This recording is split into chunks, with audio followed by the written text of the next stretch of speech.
പിതാവിന്റെയും പുത്രന്റെയും പരിശുദ്ധാത്മാവിന്റെ നാമത്തിൽ തന്നെ ആമേൻ. ലോക ചരിത്രത്തിലെ ഏറ്റവും മഹത്തായ ത്യാഗമായിരുന്നു കാൽവരി മലയിൽ നടന്ന ക്രൂശ് മരണം എന്ന് ഓർക്കുക. 1-ാം നൂറ്റാണ്ടിലെ ചരിത്രകാരന്മാരായ ജോസീഫസും ഒക്ടേവിയനും പറയുന്നത്, തനിക്ക് വേണ്ടി അത്ഭുതങ്ങളൊന്നും ചെയ്യാതെ ലോക ജനതയ്ക്ക് വേണ്ടി അത്ഭുതങ്ങൾ ചെയ്ത യേശുവിന്റെ അത്ഭുതകരമായ ക്രൂശ് മരണമായിരുന്നു കാൽവരിയിൽ നടന്നത് എന്നാണ്.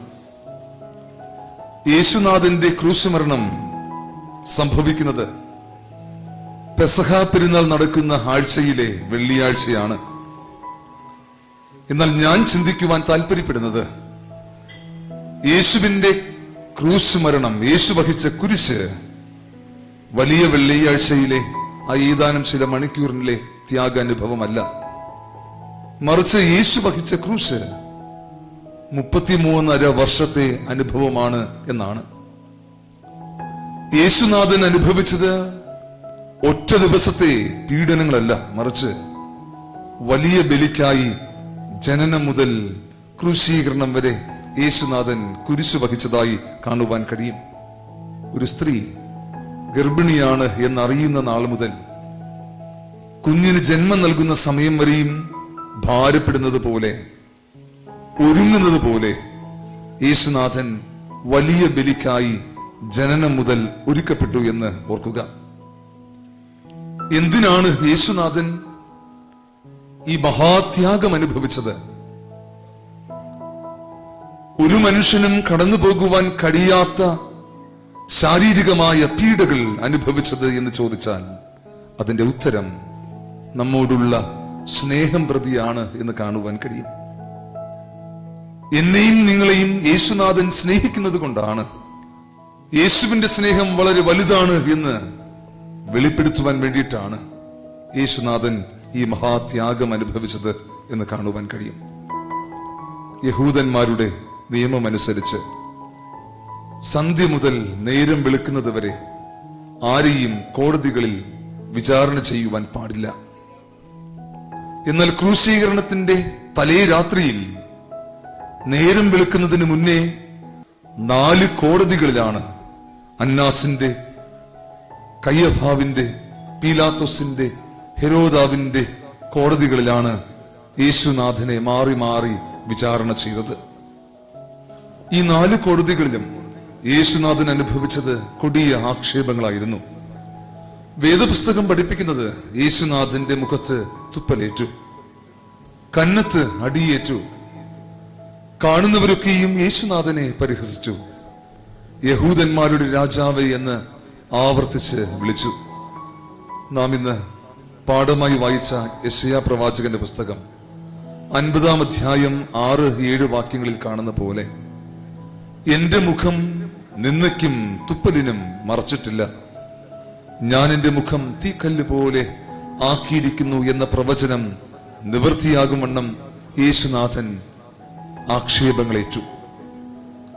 ക്രൂശീകരണ വേളയിലും യേശുനാഥനോടൊപ്പം ക്രൂശിച്ച, യേശുവിനോടൊപ്പം ഉണ്ടായിരുന്ന മനുഷ്യന്റെ ഭാഗത്തു നിന്നും യേശുനാഥൻ ആക്ഷേപമാണ് കേട്ടത്.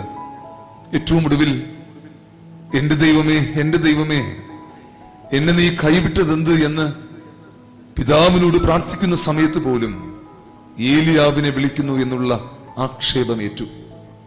എന്തിനാണ് യേശുനാഥൻ ഈ ആക്ഷേപങ്ങളേറ്റത്? ആർക്ക് വേണ്ടിയിട്ടാണ് യേശുനാഥൻ ഈ കൊടിയ ആക്ഷേപങ്ങൾ, പരിഹാസങ്ങൾ ഏറ്റത്? ഉത്തരമൊന്നേ ഉള്ളൂ, നമുക്ക് വേണ്ടിയിട്ടാണ്, നമ്മോടുള്ള സ്നേഹം പ്രതിയാണ് എന്ന് ഓർക്കുക.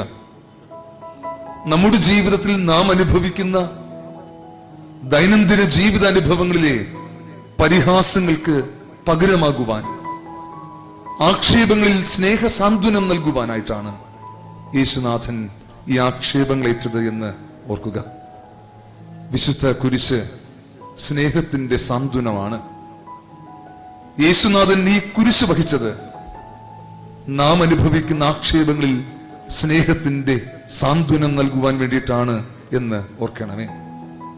അതുകൊണ്ട് തന്നെ എന്നെ കേൾക്കുന്ന ഈ നാളുകളിൽ പരിഹാസം അനുഭവിക്കുന്ന, ആക്ഷേപങ്ങൾ കേൾക്കുന്ന, നിന്ദകൾ അനുഭവിക്കുന്ന പ്രിയപ്പെട്ടവരെ, സ്നേഹത്തിന്റെ സാന്ത്വനം നൽകുവാനായിട്ട് ആക്ഷേപം സ്വീകരിച്ച, കുരിശു വഹിച്ച ഒരു ദൈവമുണ്ട് എന്ന് ഓർക്കുക. മർക്കോസിന്റെ സുവിശേഷം 15-ാം അധ്യായം 25-ൽ 3-ാം മണിക്ക് ക്രൂശിതനാകുന്ന യേശു 9-ാം മണി നേരം വരെയും കുരിശിൽ കിടന്നതായി കാണുവാൻ കഴിയുന്നുണ്ട്.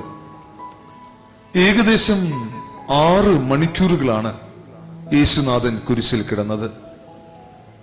കുരിശിൽ കിടക്കുന്ന ഈ 6 മണിക്കൂറുകളും അതിനു മുന്നേയുള്ള സമയവും കൊടിയ വേദനയാണ് യേശു കർത്താവ് തന്റെ ശരീരത്തിലും അനുഭവിച്ചത് എന്ന് വേദപുസ്തകം പഠിക്കുമ്പോൾ, ചരിത്രം പഠിക്കുമ്പോൾ കാണുവാൻ കഴിയും.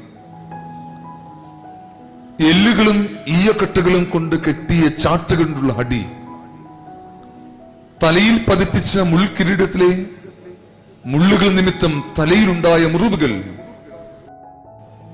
കൈത്തണ്ടയിലും കാൽക്കൊടയിലും ആഴത്തിൽ അടിച്ചിറക്കിയ ആണികൾ സമ്മാനിച്ച വേദന, മരക്കുരിശിൽ 3 ആണിയിൽ ബന്ധനസ്ഥനായി കിടന്ന ആ ജീവിതാനുഭവം ഏറിയ വേദനയാണ്, കൊടിയ ശാരീരിക പീഡനമാണ് യേശുനാഥൻ അനുഭവിച്ചത്. പീഡാസഹനങ്ങൾക്ക് മുന്നേ ഒലിവുമലയിലെ യേശുനാഥന്റെ പ്രാർത്ഥനയും താൻ അനുഭവിക്കുവാൻ പോകുന്ന വ്യഥ എത്രത്തോളമാണ് എന്നും അത് നിമിത്തം താൻ അനുഭവിക്കുന്ന മനോഭാരം എത്രയാണ് എന്നും നമുക്ക് കാണിച്ചു നൽകുന്നു. എന്തിനു വേണ്ടിയിട്ടാണ് യേശുനാഥൻ ഈ ശാരീരികമായ പീഡനങ്ങൾ അനുഭവിച്ചത്? എന്തിനാണ് യേശുനാഥൻ ശരീരത്തിൽ ഈ വേദന സഹിച്ചത്? ഉത്തരമൊന്നേ ഉള്ളൂ, നമ്മോടുള്ള സ്നേഹം പ്രതിയാണ്. എന്നെയും നിങ്ങളെയും യേശുനാഥൻ സ്നേഹിക്കുന്നത് കൊണ്ടാണ് എന്നോർക്കുക. നാം അനുഭവിക്കുന്ന ശാരീരികമായ വ്യഥകളിൽ, നമ്മുടെ ശരീരത്തിന്റെ വയ്യായ്മകളിൽ സ്നേഹത്തിന്റെ സാന്ത്വനം നൽകുവാൻ വേണ്ടിയിട്ടാണ്, സ്നേഹ സാന്ത്വനം പകരുവാൻ വേണ്ടിയിട്ടാണ് യേശുനാഥൻ ഈ ശാരീരികമായ പീഡകൾ അനുഭവിച്ചത്.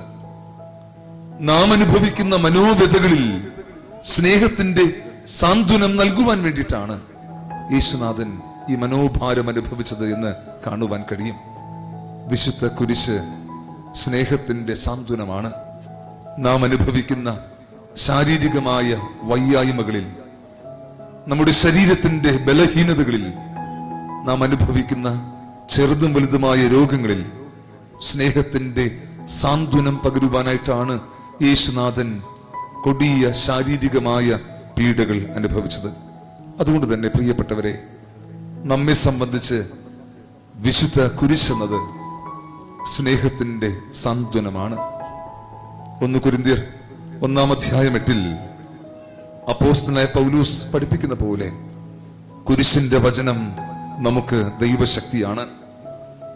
ആക്ഷേപങ്ങളിൽ പിടിച്ചു നിൽക്കുവാൻ, കഷ്ടതകളിൽ പതറിപ്പോകാതെ നിൽക്കുവാൻ, ശാരീരികമായ വ്യഥകൾ ഉണ്ടാകുമ്പോൾ അതൊക്കെയും തരണം ചെയ്യുവാൻ, മാനസിക സങ്കടങ്ങളിൽ മനോബലം നേടുവാൻ സ്നേഹത്തിന്റെ സാന്ത്വനം നൽകുകയായിരുന്നു യേശുനാഥൻ കുരിശിലെന്ന് ഓർക്കുക.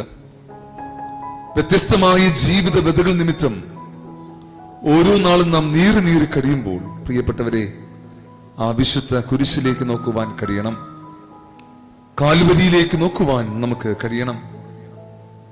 ജീവിതത്തിൽ ഒറ്റപ്പെട്ടു പോകുന്ന ജീവിതാനുഭവങ്ങളിൽ ആരും സഹായിക്കുവാനില്ലല്ലോ, ആരും സ്നേഹിക്കുവാനില്ലല്ലോ, ആരും കരുതുവാനില്ലല്ലോ എന്ന് ചിന്തിക്കുന്ന ജീവിതാവസ്ഥകളിൽ കുരിശിലേക്ക് നോക്കിയാൽ കൈകൾ വിടർത്തി, അല്ലയോ പ്രിയപ്പെട്ടവനെ, പ്രിയപ്പെട്ടവളെ, ഞാൻ നിന്നെ ഇത്രയേറെ സ്നേഹിക്കുന്നു എന്ന് പറയുന്ന യേശുനാഥനെ കാണുവാൻ കഴിയുന്നുണ്ട്. വിശുദ്ധ കുരിശ് നമുക്ക് സ്നേഹത്തിന്റെ സാന്ത്വനമാണ്. ജീവിതവ്യഥകളിൽ സാന്ത്വനമാണ്, രോഗങ്ങളിൽ സാന്ത്വനമാണ്, ആക്ഷേപങ്ങളിൽ സാന്ത്വനമാണ്, മനോഭാരങ്ങളിൽ സാന്ത്വനമാണ്. ആയതിനാൽ ഈ നാളുകളിൽ ആ കുരിശോട് ചേർന്ന് ജീവിതത്തെ മുന്നോട്ട് കൊണ്ടുപോകുവാൻ കഴിയണം. ഒരുപക്ഷെ 68ാമത് തെക്കൻ കുരിശുമലയുടെ തീർത്ഥാടന അനുഭവങ്ങൾ ഏതാനും ചില ദിവസങ്ങൾ കഴിയുമ്പോൾ അവസാനിക്കും.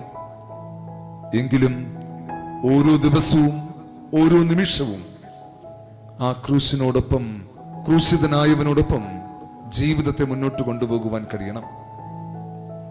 മനുഷ്യജീവിതം സുഖദുഃഖ സമ്മിശ്രമായതുകൊണ്ട് തന്നെ പറഞ്ഞറിയിക്കുവാൻ കഴിയാത്ത ജീവിത വ്യഥകൾ ഉണ്ടാകുമ്പോൾ തളർന്നു പോകാതെ പിടിച്ചു നിൽക്കുവാൻ, പുതുബലത്തോടെ ജീവിതത്തെ പ്രതീക്ഷയോടെ നോക്കിക്കാണുവാൻ, തളരാതെ ജീവിതത്തെ മുന്നോട്ട് നയിക്കുവാൻ തീർച്ചയായും ക്രൂശിതനായ യേശുനാഥൻ നമുക്ക് ബലം നൽകും എന്ന് ഓർക്കുക. ആയതിനാൽ ഈ നാളുകളിൽ, ഓരോ നാളുകളിൽ ക്രൂശിതനായ യേശുവിനോടൊപ്പം മുൻപോട്ട് പോകുവാൻ നമുക്ക് കഴിയട്ടെ. ക്രൂശിനെ നോക്കി ജീവിക്കുവാൻ നമുക്ക് കഴിയട്ടെ. ക്രൂശിലൂടെ സ്നേഹത്തിന്റെ സാന്ത്വനം ദൈവം നമുക്ക് നൽകട്ടെ. ദൈവികമായ നന്മ എല്ലാ ജീവിതങ്ങളിലും ദൈവം നൽകി ദൈവം നമ്മെ സമൃദ്ധമായി അനുഗ്രഹിക്കട്ടെ.